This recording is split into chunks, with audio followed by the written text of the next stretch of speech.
Hi! Today I would like to show you how you can transfer files from an Android device to Samsung Galaxy A13.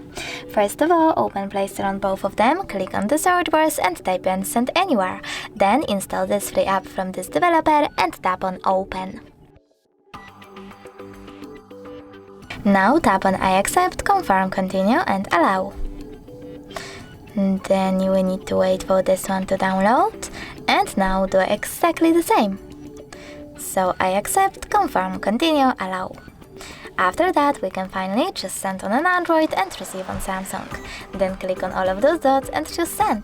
This way we will select all of those files and send them later on. It will take some time, so I will go with only one photo.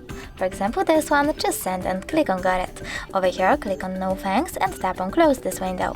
Then we have two ways to connect. We can scan this QR code by tapping on the scanning icon on Samsung, selecting while using the app or only this time, and pointing our camera at the code.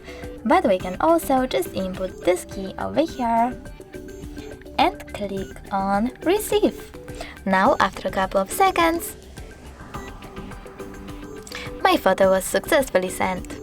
Thanks so much for watching. If you enjoyed this video, smash that like button, comment and definitely subscribe. Bye!